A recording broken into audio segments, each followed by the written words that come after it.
Ted, it's good to be with you again. You covered the special election for Congress extensively last year. We saw Congressman Gabe Amo won a strong campaign. He won about a third of the vote during the primary.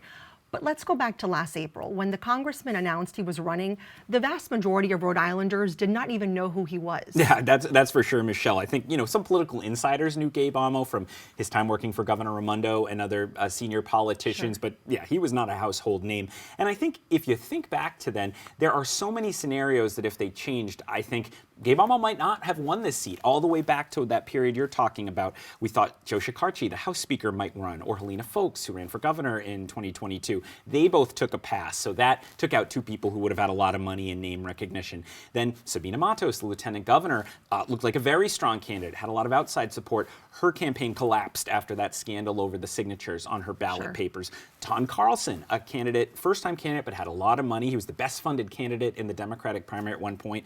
After our investigation at Channel 12 into the circumstances that led him to depart from Williams College, he drops out of the race. So by the very end of it, you have kind of a two-way contest between former State Rep Aaron Regenberg, a more left-wing, Bernie-aligned candidate, and Gabe Amo running as a traditional Obama-Biden type of Democrat, a very different race from what we'd been expecting.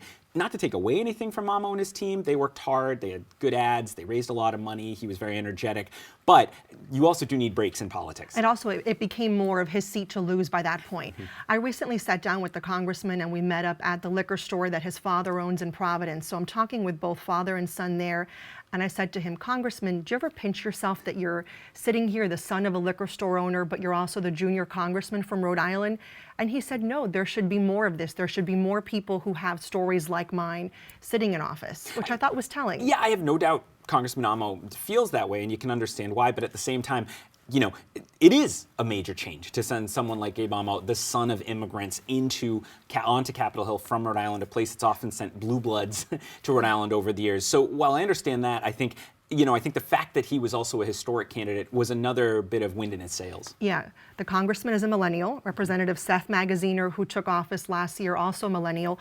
They both replaced what are considered baby boomers, Jim Langevin and David Cicilline. We should also stress they are younger baby boomers. They'd want us to say that. But it's interesting because both their departures, Langevin and Cicilline, I think to most people was shocking. Yeah, certainly to me, and it's my job to know these things, right? But I didn't see it coming. I don't think most people did. I mean, a couple of years ago, we were wondering if they'd be running against each other if Rhode Island lost a House seat. And now within a couple of years, they're both out of Congress. Big surprise. And as you say, it has led to a generational change in the U.S. House delegation. And actually, if you add in across the border in Massachusetts, Jake Auchincloss, who represents part of Bristol County, he's a millennial too. So you have a real reset in who's representing this region in Congress just in the last few years.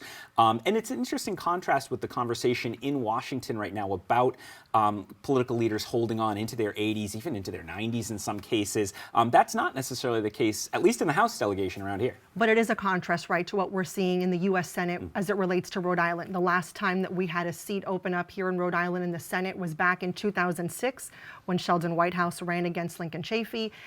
Jack Reed has been in the Senate since 1997. There's no indication that either wants to give up that seat anytime soon. Yeah, certainly Whitehouse is up for re-election this year. He's running. He is a strong favorite, though two Republicans are seeking the nomination against him.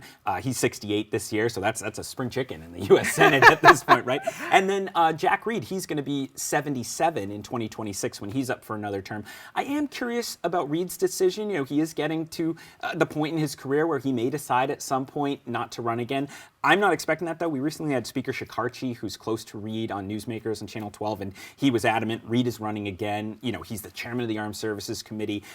He's certainly still very vigorous, so I do expect him to run. But as you said, Michelle, the surprise of those two retirements in the House has me kind of on edge about somebody surprising me again. Well, and also we should stress, senators from Rhode Island tend to serve for a long time. We look back at John Chafee. He served for almost a quarter century. John Pastore for more than 20 years. Claiborne Pell for more than 3 decades. So this is clearly a trend. Once they're in office, they want to stay there. Right. Reed can point to T.F. Green, the man, not the airport, who ran for his final term in 1954. He was 87 years old, and he won that race. It was the most expensive race in the country in 1954. Wow. So there's history for Reed if he wants to run and run and run. Yeah, this is good historical context to help us understand elections now. Thank you so much, Ted. Good to be here.